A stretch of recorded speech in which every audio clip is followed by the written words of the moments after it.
do you see any disparities amongst Hispanics in healthcare? Yes, there is, because of the statistic that shows that Hispanics disproportionately suffer more for certain chronic diseases, so it still exists.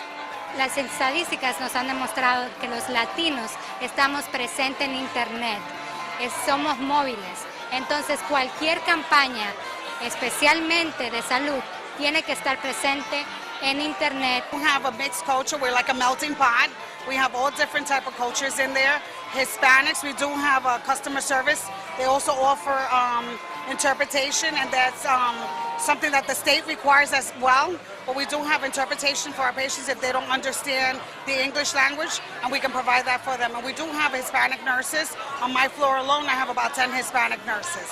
I think it's through events and activities like this is to exposure to role models, and for us never to forget our roots and how much we need to give back. So I really, even though I'm a physician, one of the main things is it's not just the care of the patient, it's the care of a whole community, and just dedicating myself to the children and preparing the next generation. There are just a few behaviors that are particularly important to health that determine much of our health today, which I'll be talking about later on. So there's smoking, healthy diet, physical activity, and alcohol consumption. Many people don't think about those four. So all of those are things where most people know what they ought to do, but they need to have those messages reinforced. So I'm here talking to Hispanic health professionals, and we're talking about how to reinforce those messages when they talk to patients.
Thank you for this year's 2012 Diversity Gala.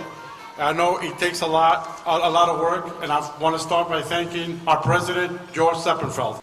I want to thank, first of all, the New York City Health Commissioner, Dr. Thomas Farley, for honoring us tonight and serving as keynote speaker. Round of applause for Dr. Farley. We are focused on three areas: healthy aging, prevention, and eliminating health disparities, and we work very far upstream, really trying to change the communities in which people live so that they can have healthy choices. As I can, but I'm not really a public health expert, but I am a chauvinist New Yorker, and I think I can say on the basis of overwhelming evidence that while a generation ago it may not have been the case, New York City now has the preeminent local health department in the United States of America. That has brought our smoking rates down. During this administration, smoking rates have fallen from 21% to 14%. Just so you know, that's 450,000 fewer smokers than when we came in, and it's already saving about 1,500 lives per year. Commissioner, New York City Department of Health and Mental Health. Leaders, Events in Health Equity, 12th Annual Healthcare Diversity Awards, New York Academy of Medicine, June 20th, 2012. Congratulations, and thank you for the great work.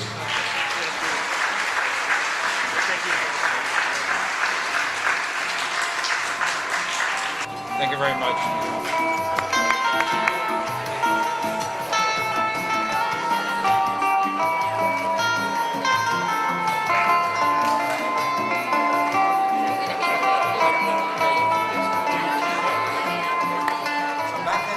Know who this Maria Soto Green was.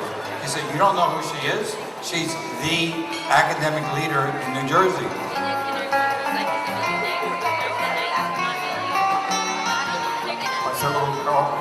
managing partner of Grupo Parada LLC.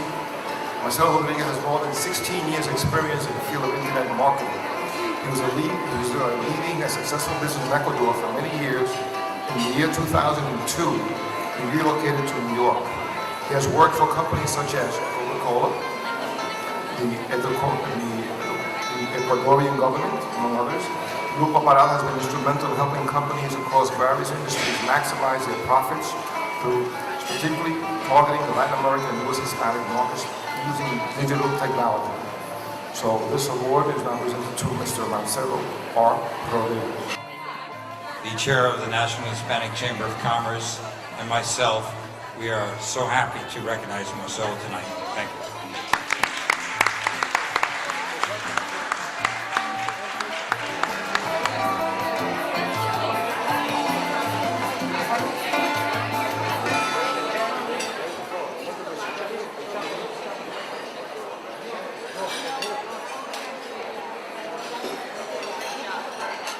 We were coming up with ideas on the video that we are talking with George and the association and the Hispanic associations of health, and we will refine the message. But the idea is this: we were able to put the face to our enemy, our public enemy number one for obesity in the Hispanic community. So I hope you like this. And this guy, Chatarra Man, continues to gain territory. Chatarra Man is a smooth operator who takes advantage of people at their busiest moments. We see every day that the percentages of preventable diseases among Hispanics keep soaring. It is because most campaigns are information-based. They are not designed for us, for our culture, for our way of life in this country. In other words, they don't speak to us. They don't know us. We work very hard, and too often we relegate nutritional meals to second or third place. We eat fast food to fulfill an immediate urge, and this kind of food becomes an easy substitute. This is when we're most at risk and weakened. The time when Chatarra Man sinks his poisonous claws into your flesh. Our American dream turns into obesity and a sedentary lifestyle. It turns into illness. But it gets worse. We incorporate our children in these bad eating habits, which means the parents become the transmitters of the illness to their little ones. We are looking to shape the behaviors and modify the attitudes towards food. This is prevention, and we will use it as our best possible weapon. Imagine using comedy as an educational tool where food and healthy eating will be an underlying theme. I know you can help us defeat Chatarra Man. Let's make a difference.